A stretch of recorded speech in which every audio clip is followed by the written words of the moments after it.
Me llamo Jos Algra, tengo más de 20 años de estar trabajando en café. Sobre todo en los últimos años me he dedicado a un tema que me parece muy importante para las organizaciones de productores, que es el manejo de los riesgos del mercado, los precios. Pero a partir de este momento, Jos Algra comenzará su presentación y después de los primeros 15 minutos tenemos 10 minutos para preguntas y respuestas. Posteriormente hay otros 15 minutos de la presentación de Jos Algra sobre el futuro del mercado y cómo fijar los precios del café. Y finalmente hay otros 15 minutos de preguntas y respuestas. Algunas de las preguntas que ustedes han publicado en la comunidad de Progreso Network y otras que están publicando ahora en el panel de control van a ser respondidas inmediatamente, pero otras darán respuesta a través de la comunidad. Esto para ahorrar tiempo y para asegurar que todo el contenido del webinar va a ser de calidad. Bueno, ahora Jos Algra empezará su presentación. Ok. El tema es cómo asegurar el mejor precio para el café. ¿Ya? Primero, analicemos los diferentes riesgos comerciales. ¿A qué realmente nos referimos cuando hablamos de esto? Para las organizaciones de pequeños productores, el problema es básicamente el siguiente. Existe una fluctuación del precio del mercado entre el momento de que se dé el acopio y la venta del producto. Uno puede irse largo, que quiere decir que esté acopiando sin vender al mismo tiempo. Si el mercado luego baja, esto genera pérdidas, porque uno ha comprado caro y va a vender barato. También se puede dar al revés. Si uno vende sin haber acopiado todavía y luego el precio en el mercado comienza a subir, también va a sufrir pérdidas porque va a estar comprando a un precio más alto. También hay diferentes dinámicas de oferta y de demanda entre los diferentes mercados.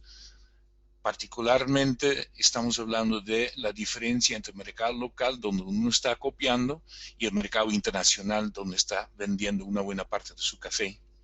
Y por último, podemos hablar de la volatilidad del precio. Y esa volatilidad es aumentada mucho por la especulación, y el grado de especulación, como vamos a ver,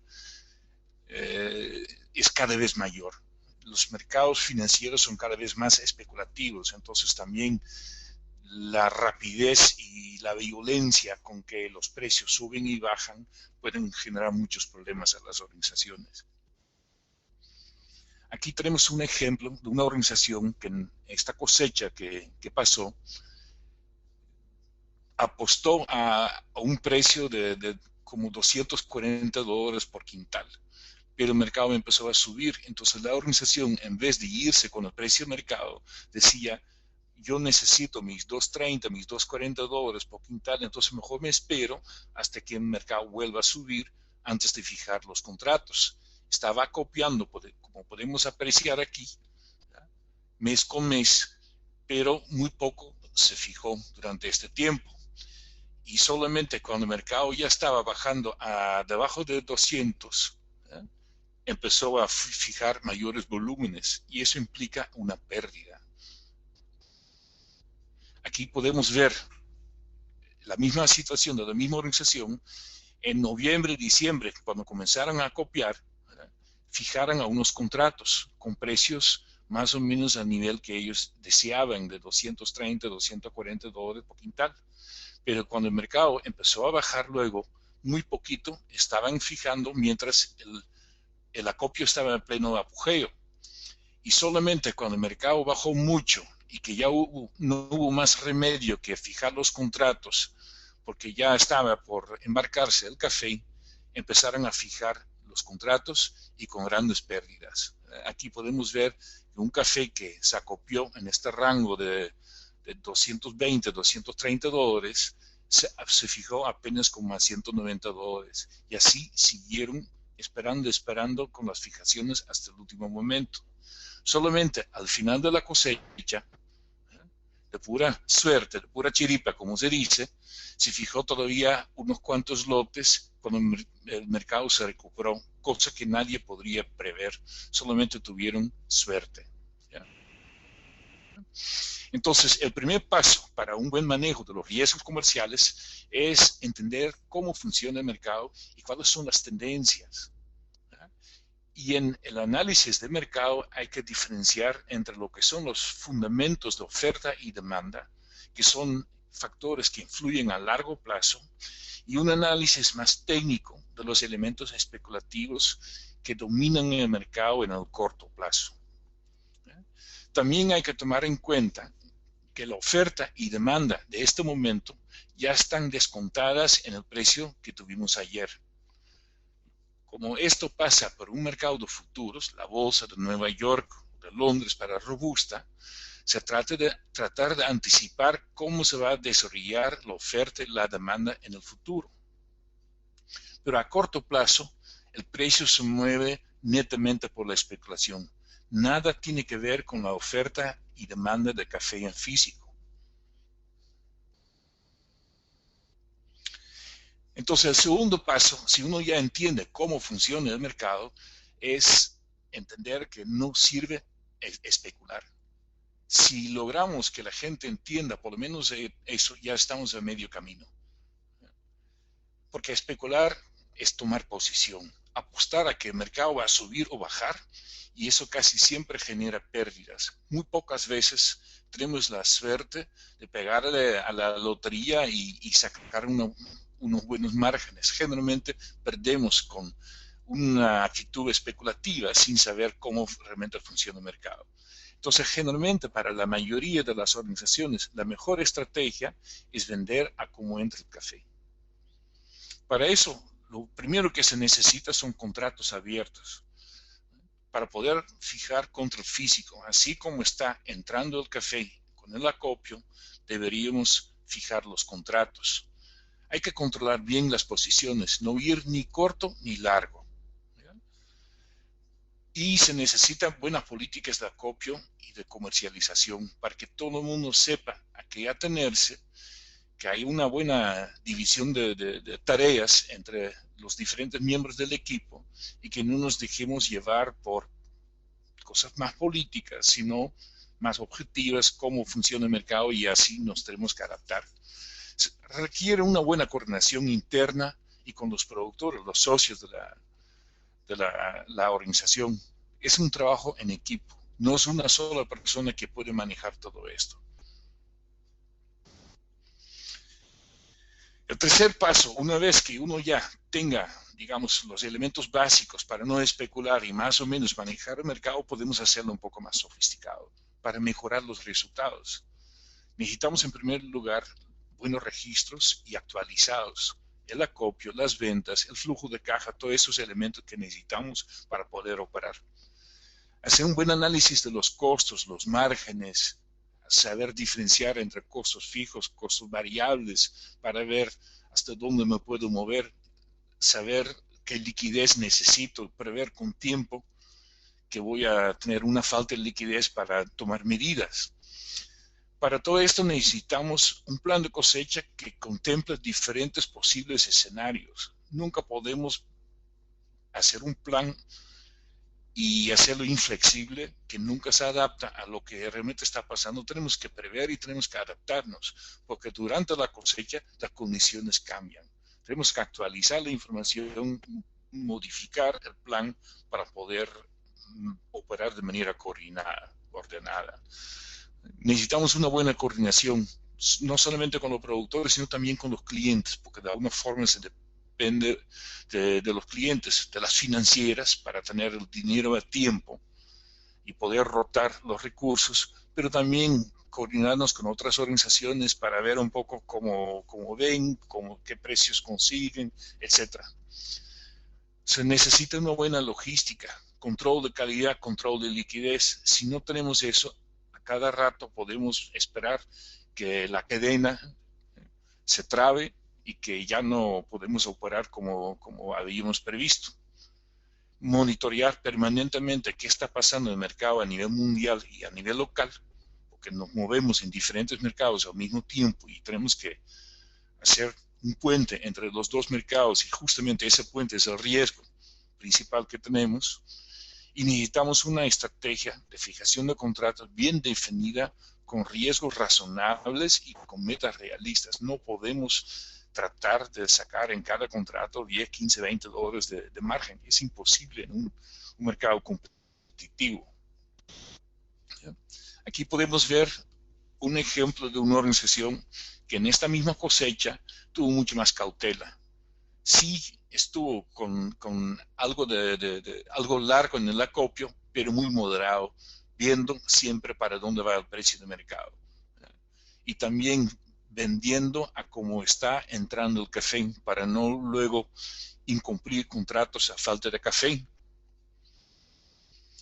Aquí, la misma organización, podemos apreciar cómo estuvo fijando durante toda la cosecha, desde que comenzó el acopio, ¿verdad?, fijando constantemente y buscando siempre los momentos en que el precio brinca un poquito. No se tarda mucho, quizás una semana, y vuelve a fijar unos cuantos días y vuelve a fijar a cómo va entrando el café. Aquí de nuevo se ve, cuando mucho, unos 10, 15 días entre el acopio y la venta. Y así, con una estrategia de este tipo, aparte de generar un buen margen por la calidad, las certificaciones, etcétera, todavía logra aumentar su margen con unos 3 dólares y medio por quintal, que para la organización, sobre un volumen de no más de 23, 24 mil quintales, genera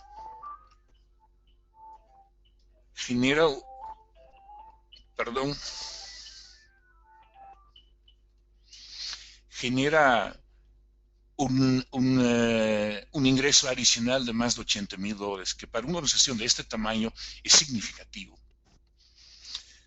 Ya. Disculpen, tengo alguien que me está llamando todo el tiempo. Gracias. Okay, está bien. Hasta aquí. Las preguntas, por favor. Ok, bueno, esa ha sido la primera parte del webinar de Progreso Network con Josh Algra. En este momento vamos a responder algunas de las preguntas que los miembros de la comunidad de Progreso Network publicaron de antemano en la comunidad. Y la primera es por parte de Danilo Cueva Villalta. Él pregunta, Josh, con el sello SPP, ¿se han mejorado los precios en Europa y en Estados Unidos? ¿Cuáles son las tendencias de precios para el café especial del 2013? Por lo pronto, lo que se ve es que también en los cafés especiales existe una sobreoferta. Particularmente hemos visto problemas con el orgánico, y eso ha puesto presión sobre los diferenciales. En general, y lo vamos a ver en la siguiente presentación, en general hay una presión hacia abajo sobre los diferenciales, y en eso los cafés especiales no se diferencian tanto. Ok, muy bien. La siguiente pregunta es de Pedro Isaac, y es ¿cómo se ve que responderán las empresas importadoras respecto a los precios mínimos versus diferenciales país establecidos por FLO Certified? Josh. A ver si entiendo bien la pregunta. Ok, dice, ¿cómo van a responder las empresas importadoras en relación o respecto a los precios mínimos contra los diferenciales establecidos por la certificación FLO? Bueno, para empezar, FLO no define diferenciales. FLO lo que dice en sus estándares es que hay que respetar los precios en mercado comercial, digamos, y encima de eso se tiene que pagar unos premios. Premio comercio justo de 20 centavos por libra y un premio para el orgánico. Lo que hemos visto en eso es que en este momento de que hay cierta sobreoferta, como dije, particularmente café orgánico, y como ya se hizo costumbre prácticamente de juntar todos los elementos de diferencial de calidad, el premio comercio justo y el premio orgánico en un solo diferencial, que muchas veces está bajo presión esa fórmula y no se respeta. Y más difícil se vuelve ahora que estamos cayendo por debajo del precio mínimo, y es bastante difícil, no solamente para los productores, sino también para los importadores manejar eso. Si uno quiere garantizar el precio mínimo, en algún momento necesita una cobertura y luego lo tiene que quitar cuando cae debajo de eso. Y eso técnicamente es un tanto difícil. Entonces requiere de mucha coordinación entre productor y comprador. Y en cuanto a los diferenciales que realmente no cumplen con los estándares, eso se está revisando en este momento. Flow ha circulado a los compradores una comunicación, también a los productores, y poco a poco va a tomar medidas para ver si se puede, digamos, regresar al modelo original. Pero es difícil en un mercado de este tipo, con mucha presión de sobreoferta. Ok, muy bien. La siguiente pregunta es por parte de Walter Aumann Soria. Y él pregunta, él le gustaría saber a qué se debe la constante baja en los precios del café y qué nos espera para el próximo año. ¿Seguirá la misma tendencia o mejorarán los precios? Bueno, realmente es una pregunta que deberíamos de tratar de contestar con la siguiente presentación, pero en general lo que se puede decir es que se combinan dos cosas que explican por qué el precio está bajándose. En primer lugar, hay un juego de oferta-demanda. El precio subió en parte por la estrechez entre la oferta y la demanda. Había muy poco café en bodega, y eso se está resolviendo ahora y se está convirtiendo de nuevo el mercado de un mercado de vendedores a un mercado de compradores. El mercado de compradores se da en un momento que hay una sobreoferta del producto, pero también los elementos especulativos influyen. El precio subió hasta $300 por quintal, en buena parte por la especulación. No se explicaba por la oferta y la demanda. Igual que el mercado sube por la especulación, baja. Eso también lo voy a tratar de explicar un poco más con números al final de la segunda presentación. Pero se puede decir que a este mercado le falta apoyo de los especuladores, y más bien especulan hacia abajo, porque esperan que el precio podría bajar aún más. Ok, perfecto. La siguiente pregunta es por parte de Julie Valladares, perdón. Y Julie pregunta que ella quiere saber cómo es la situación de los diferenciales. Bueno, algo que ya explicaste en las preguntas anteriores. Pero ella quiere saber específicamente para Nicaragua. ¿Hay alguna manera de dar consejo o tu opinión sobre un país en particular, Jos? Bueno, hay varias cosas. En primer lugar, como dije, los diferenciales están bajo presión. Lo voy a explicar un poco más en la siguiente presentación, pero digamos que los diferenciales subieron mucho en años anteriores por la escasez, sobre todo de los cafés de calidad, los lavados, debido a la fuerte reducción de la producción en Colombia. Eso ha generado un cambio en el mercado. Se ha movido más el consumo de los cafés de calidad hacia los robustas.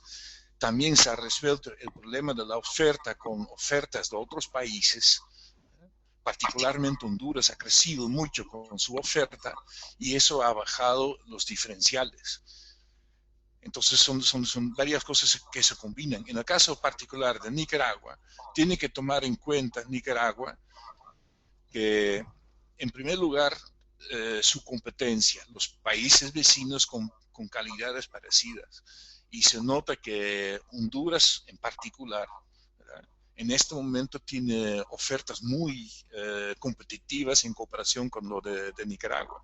En segundo lugar, hay que tomar en cuenta que para Nicaragua la mayoría de los mercados está, digamos, localizada de tal forma que necesitan pasar o por Puerto Cortés o por Puerto Limón en Costa Rica, ¿verdad?, para poder exportar su café, y esto es un costo adicional que muchas veces no tomen en cuenta. Se han acostumbrado en Nicaragua a vender con precio puesto en bodega, en su beneficio, y la diferencia entre el beneficio y el puerto de exportación son 5, 7, 8 dólares por quintal. Entonces eso también hay que tomarlo en cuenta cuando uno trata de negociar los precios. Si bien Nicaragua ha mejorado mucho los precios en años anteriores por mejorar la calidad, la consistencia de los exportadores, incluyendo todas las pequeñas organizaciones, las organizaciones de pequeños productores, y ha mejorado sus diferenciales, de diferenciales negativos, ahora están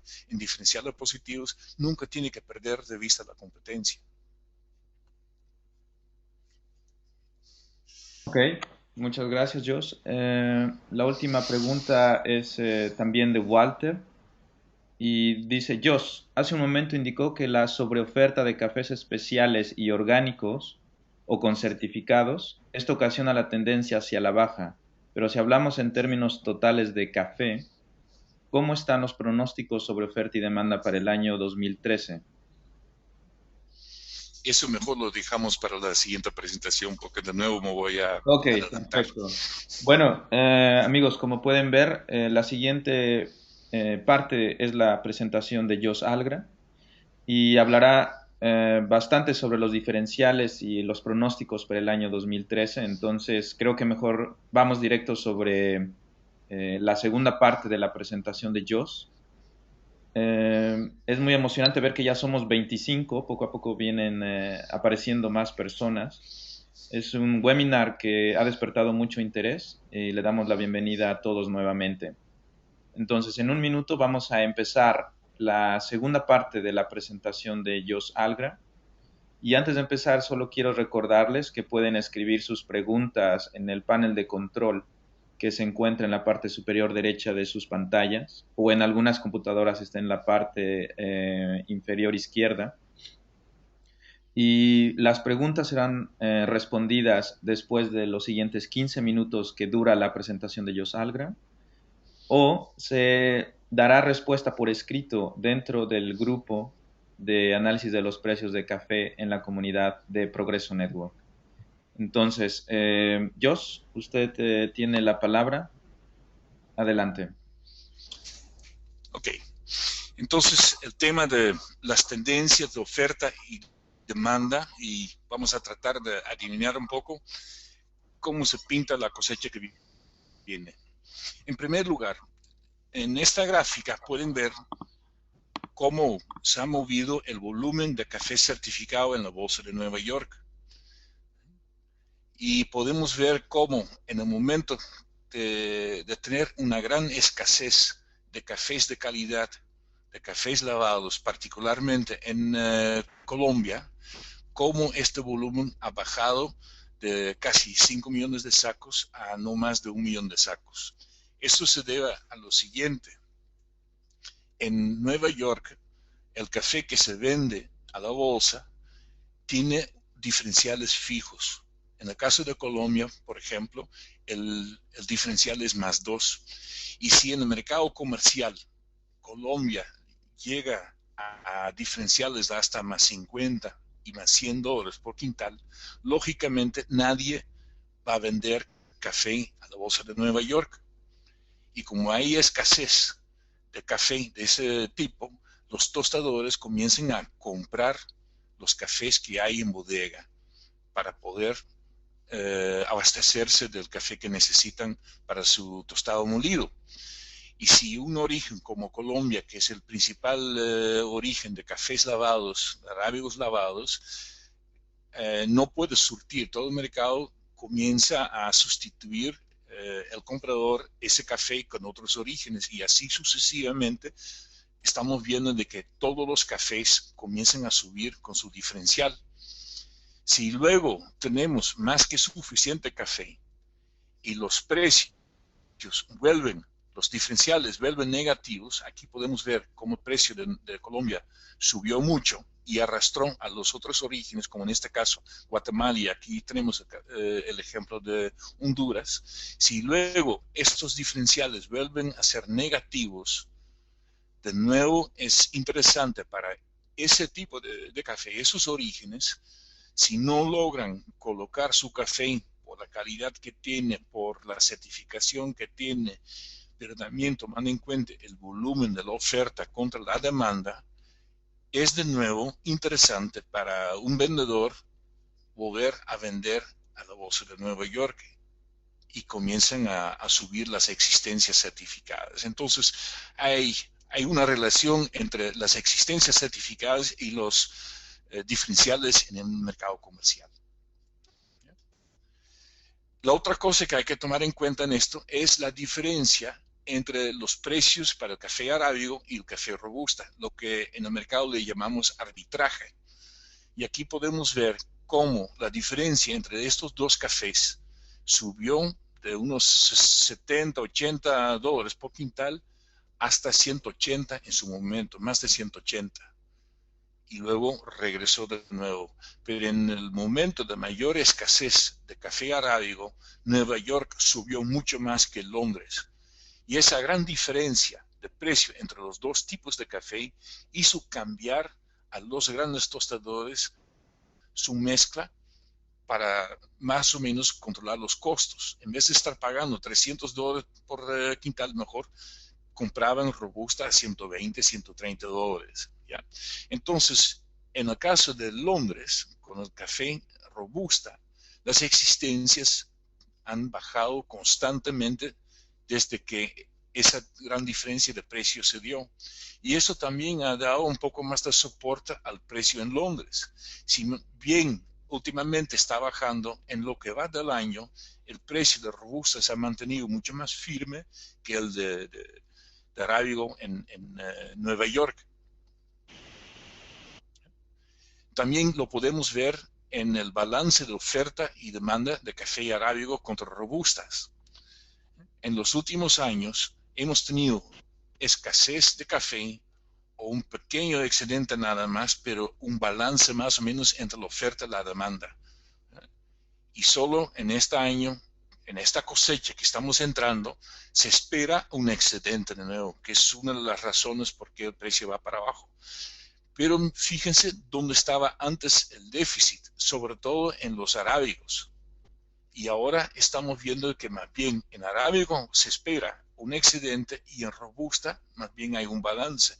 Por ese cambio de consumo, aquí podemos ver cómo el consumo de robusta subió del 2005-2006, 46 millones a 59 millones que se estima que se van a consumir en esta cosecha.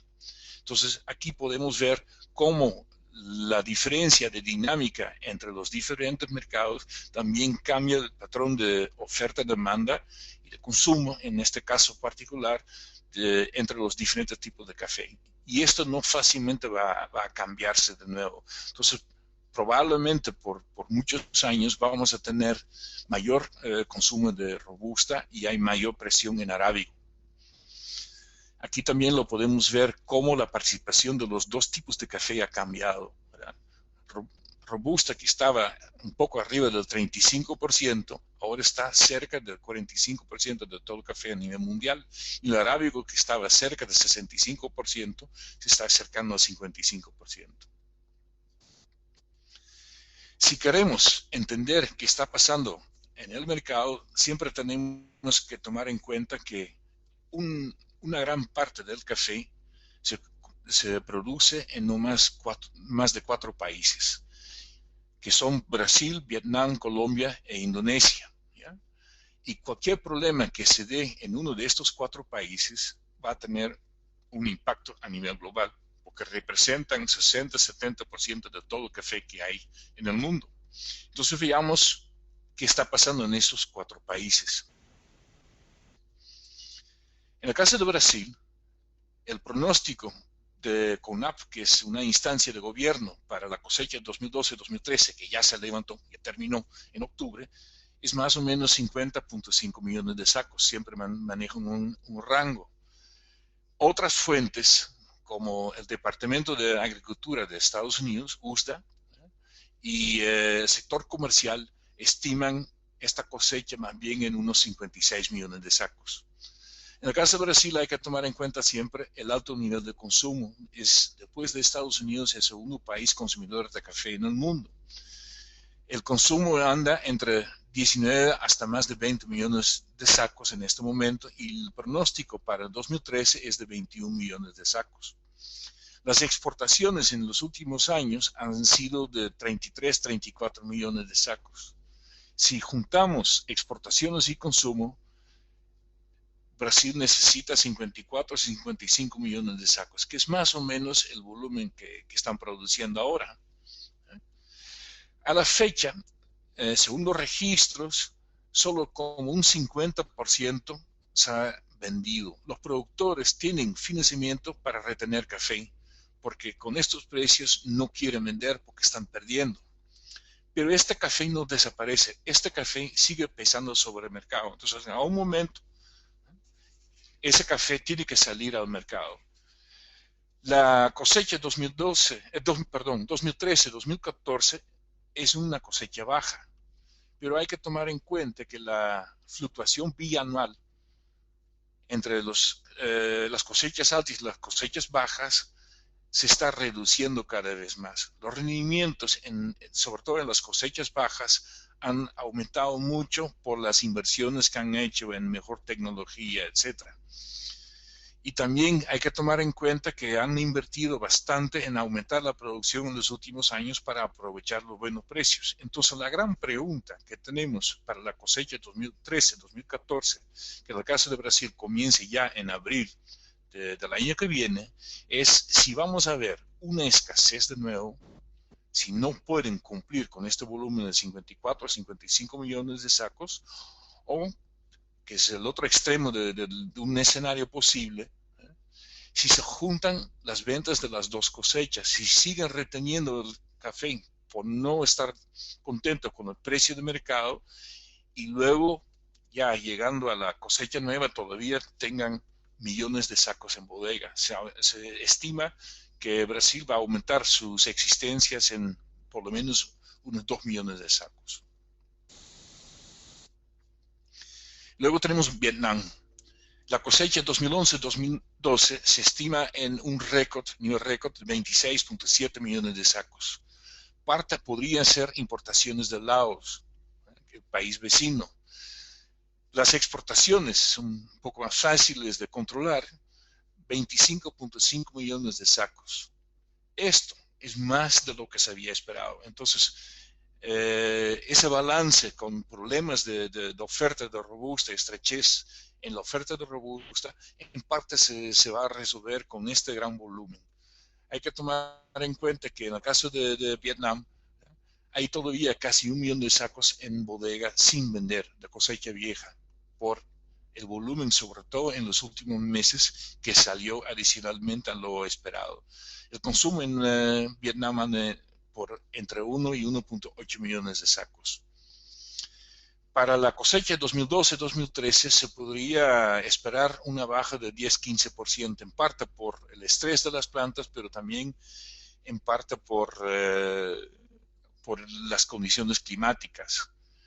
La Asociación de Productores de Café y Cacao, que se llama FICOFA, estima una reducción de 30% a no más de 16 millones de sacos, pero eso parece muy poco creíble. Entonces, probablemente vamos a estar en unos 22, 23 millones de sacos, con una reducción por 24 quizás millones de sacos, un poco menos que la cosecha pasada, eso es seguro, pero todavía es bastante volumen que va a salir de Vietnam. Colombia, en la cosecha pasada bajó a 7.6 millones de sacos nomás, que es la cosecha más baja desde 1976. Las perspectivas para esta cosecha, que inició ahora en octubre, se veían mejores, pero de nuevo hay incertidumbre. Los pronósticos que al inicio andaban por los 11 millones de sacos según la Federación ahora andan entre 8 y 9 millones y medio de sacos. Y la recuperación a los niveles anteriores de 11 a 12 millones de sacos parece muy remota. Le están posponiendo cada vez. Hay que tomar en cuenta también que con 4 años de no producir 4 o 5 millones de sacos como antes, Colombia ha perdido el mercado. Y si quiere recuperar ese mercado, aumentando de nuevo su producción a 8, 9, 10 millones de sacos, lo único que pueden hacer es ofrecer ese café a precios más competitivos. De hecho, se nota cómo los diferenciales para Colombia han bajado bastante en los últimos meses. Sin embargo, esto está generando tensiones internas en el país. Los productores están protestando porque ya llevan varios años de tener problemas y no han podido aprovechar de pleno los buenos precios, y ahora de nuevo con la baja de mercado están por debajo de sus costos de producción con el precio de venta.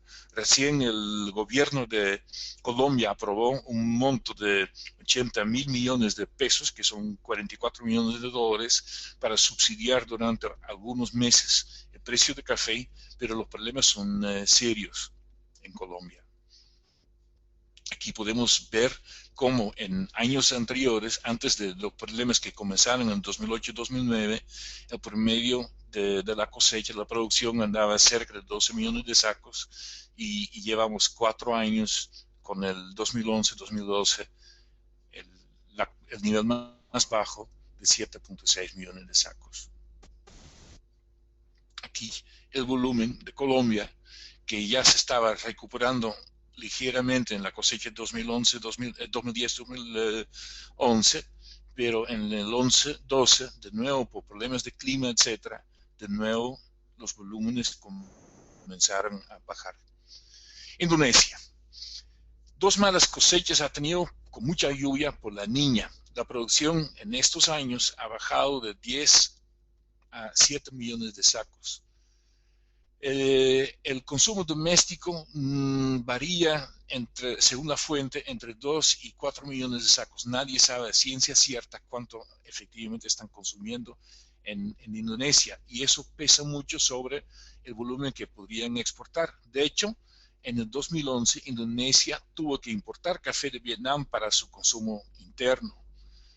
Para esta cosecha se espera que el nivel de producción va a recuperar entre 8 y 10 millones de sacos. Entonces, esa tensión sobre falta de, sobre todo, café robusto de Indonesia se está reduciendo.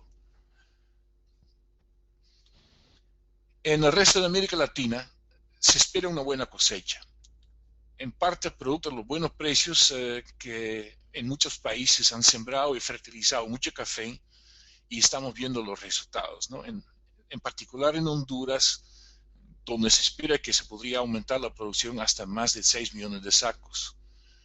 Sin embargo, los precios actuales están por debajo de los costos de la mayoría de los productores y se esperan de nuevo problemas.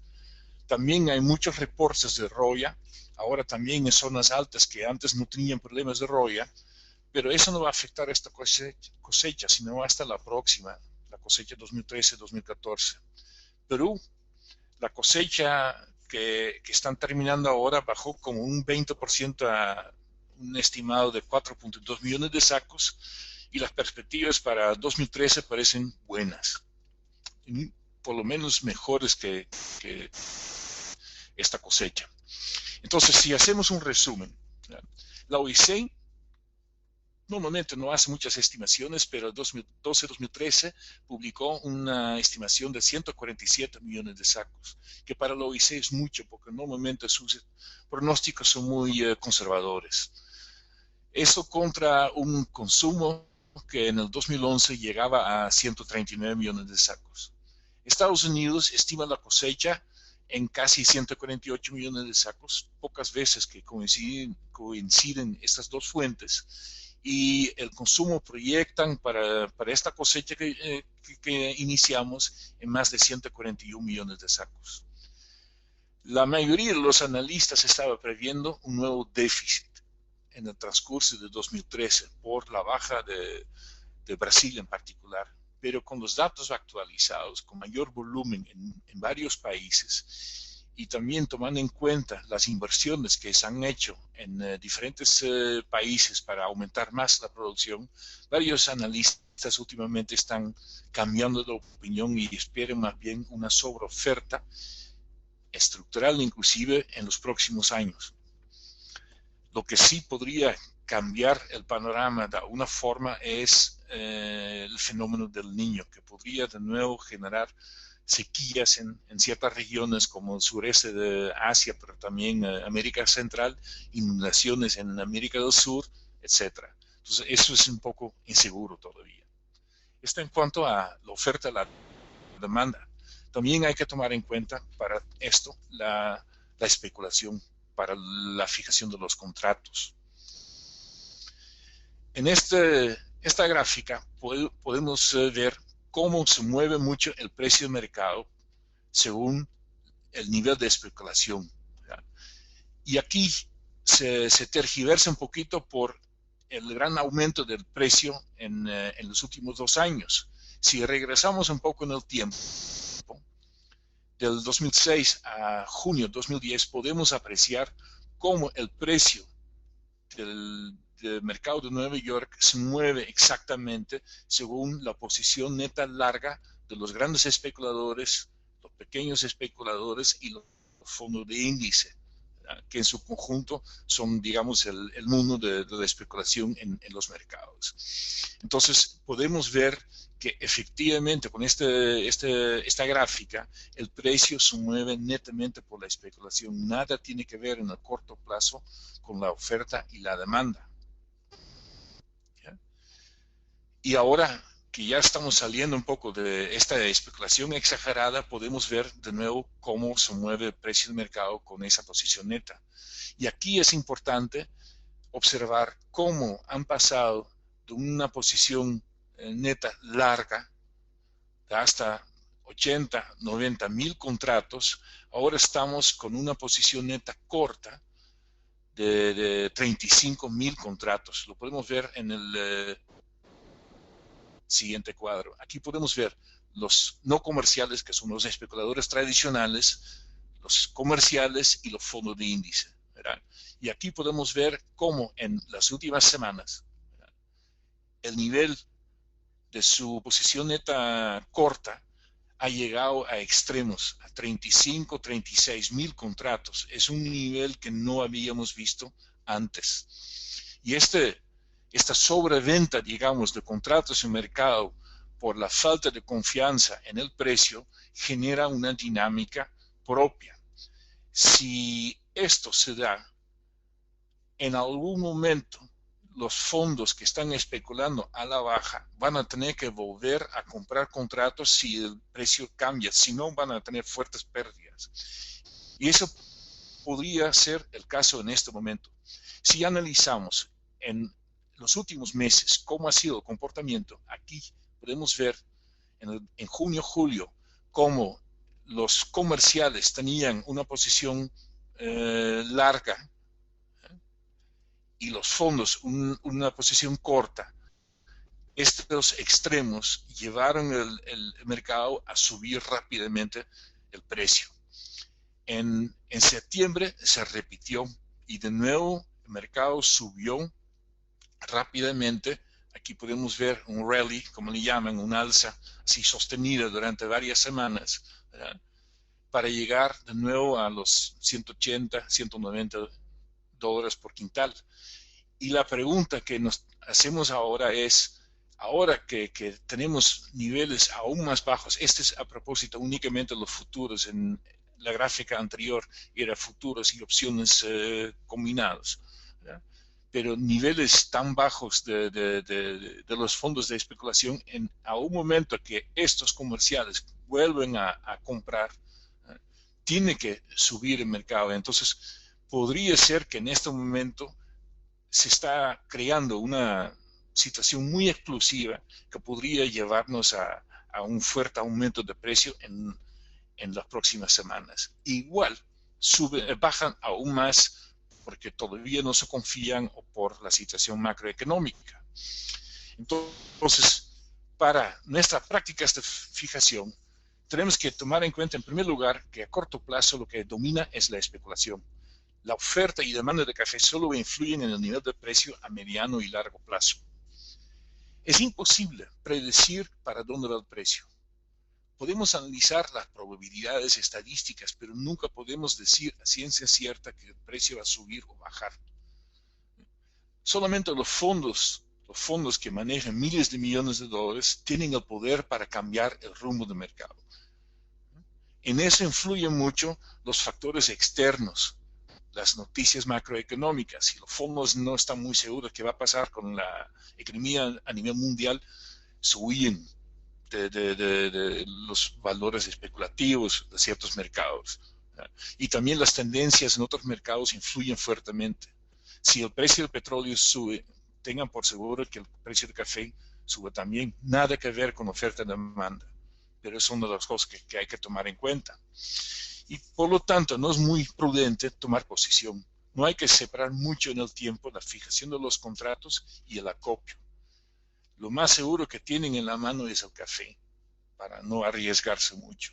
Y el precio de compra o de venta tiene que estar relacionados.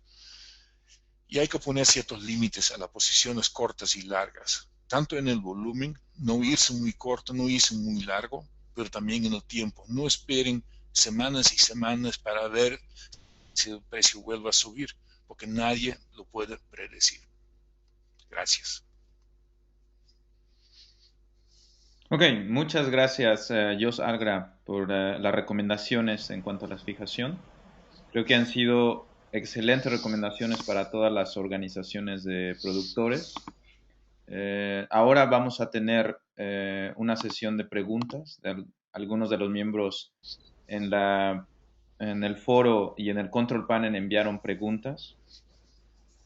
La pregunta... Un segundo. Ya, aquí está. Ya había perdido todas las preguntas, pero las acabo de encontrar. La primera pregunta es por parte de Robertson Albornoz, en Perú. Y él pregunta si los diferenciales de café para Perú han sido negativos. ¿Cómo se vislumbra para el próximo año? En el caso particular del Perú, Jos. Bueno, en primer lugar, como dije, depende un poco de las perspectivas de oferta-demanda. Efectivamente, vamos a tener una sobreoferta estructural para los próximos años. Si eso se da, todos los precios van a estar deprimidos, también los diferenciales para el Perú. No espero mucho una escasez de cafés lavados como tuvimos en el 2008-2009 en adelante. El consumo ha cambiado, las mezclas han cambiado, usan más robustas, entonces van a necesitar menos arábigos. Y caso de Colombia, que ya por lo menos no sigue bajando y probablemente va a recuperar un poquito, y otros orígenes como en particular Honduras, pero en general en América Central, que se está sembrando más café, yo creo que vamos a ver precios parecidos en cuanto a diferenciales para la próxima cosecha. Muy bien. Muy bien, la siguiente pregunta es por parte de Reiner Molina. Y él menciona, por parte de algunos importadores, están proponiendo poner orden de stop loss en contratos Fairtrade. Esto significa un problema para organizaciones que no han acopiado el café y no han acopiado, porque luego el precio se puede fijar y luego el café puede subir. Y esto significaría pérdidas para los pequeños productores. Y le gustaría saber qué opina Jos al respecto. ¿Está bien, Jos, o lo repito? No, entiendo. Efectivamente es un riesgo y lo hemos visto este año en el caso de Perú, donde muchas organizaciones tenían una cláusula stop loss en sus contratos y se fijaron muchos contratos generando pérdidas significativas. Y eso generó toda una discusión también a nivel de Flow, lo hemos analizado porque me piden muchas veces mi opinión sobre este tipo de temas. Y Flow ha circulado recientemente una carta donde aclara que no se puede imponer este tipo de cláusulas así nomás. No quiere decir que no se puede usar un stop loss, puede ser muy útil, pero el stop loss no puede, digamos, eliminar en la práctica la opción al vendedor, al productor, de fijar cuando le conviene. Esa es parte de los estándares de Flow y una medida no puede anular la otra. Entonces, si uno tiene ese tipo de cláusulas, yo diría, repórtenlo con Flow para que tomen nota de eso y que se comuniquen con los compradores para aclarar esa situación. Repito, no se elimina el uso de stop loss, pero no de esta manera antes de la cosecha y sin consultar y potencialmente generando una fuerte pérdida para la organización de productores. Muy bien, muchas gracias, Jos. Vamos a realizar 2 preguntas más. Quedan 7 minutos más para el webinar. Después de los 7 minutos vamos a cerrar este webinar. Y repito, las preguntas que se quedan sin responder tendrán respuesta dentro de la comunidad de Progreso Network. La siguiente pregunta, Jos, es por parte de Emilio Rojas. Y él pregunta, ¿se puede afirmar que existe también una sobreoferta en el segmento de cafés especiales? ¿Se diferencia proporcionalmente de la sobreoferta global o es similar?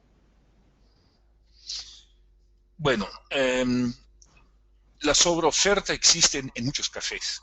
Hay ciertos cafés que faltan, pero en general hay una sobreoferta. Ese es producto en parte de las inversiones que se han realizado en los últimos años.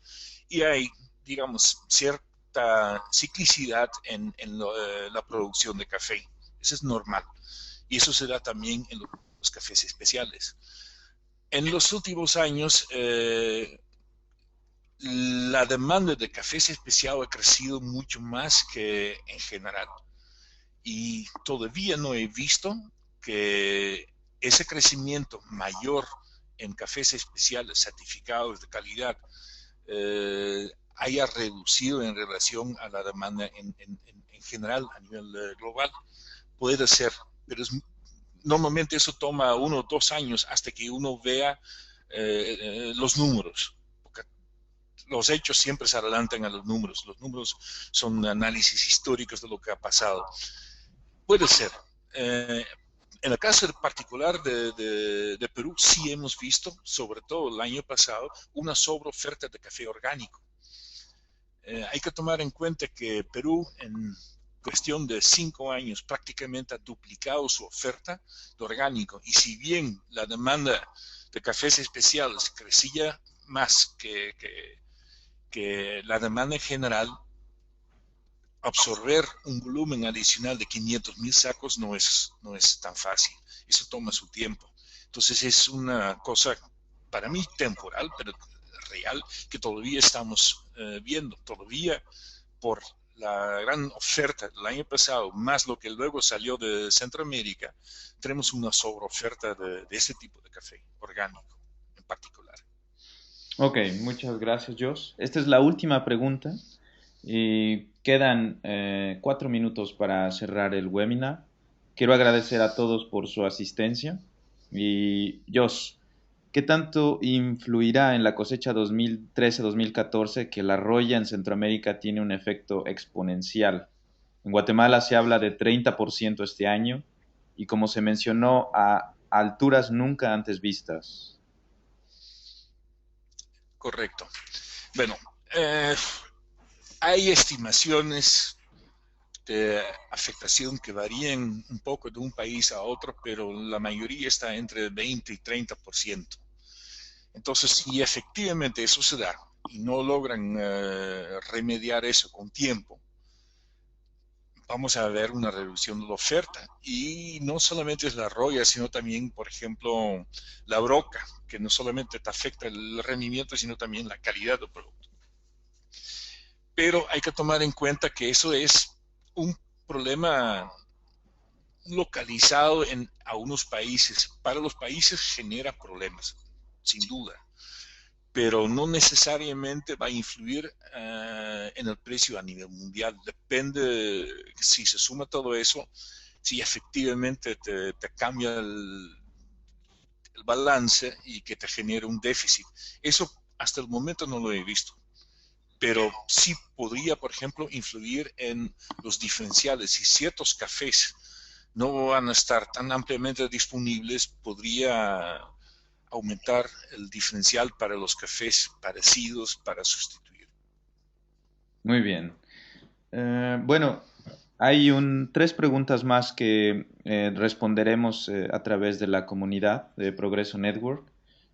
Quiero agradecer a cada uno de los asistentes y, claro, en especial a Jos Algra por mostrar todo su conocimiento en este webinar sobre manejo de precios y manejo de riesgos de las organizaciones productoras de café.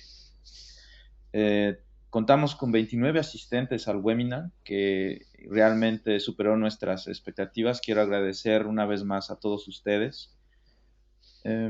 La presentación de Jos será publicada en la comunidad de Progreso Network. Y también existirá un video con la grabación de este webinar. Entonces, todas aquellas personas que quieran repasar lo que se presentó en este webinar, va a ser posible reproducirlo en la comunidad de Progreso Network.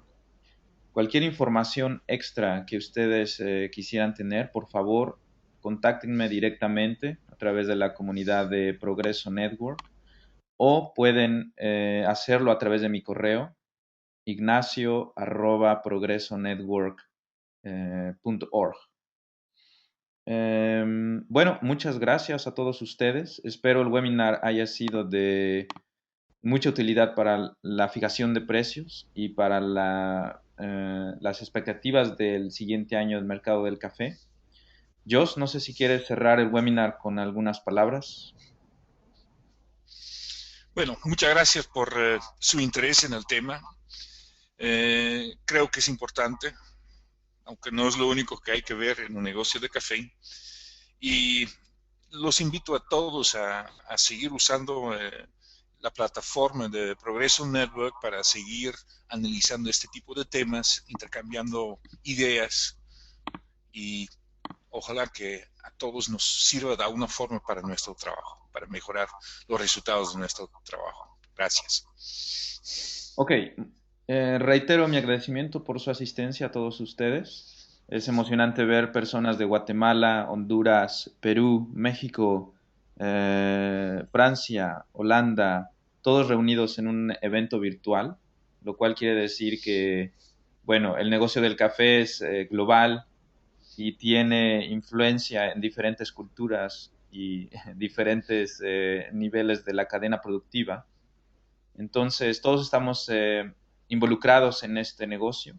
Por eso es que Progreso Network busca ser la plataforma para las organizaciones productoras de café y sus socios. Cualquier otra pregunta, no duden en contactarme. Repito, mi correo electrónico, ignacio@progresonetwork.org. Muchas gracias, estamos en contacto y no duden en contactarme directamente o a Jos. Hasta luego.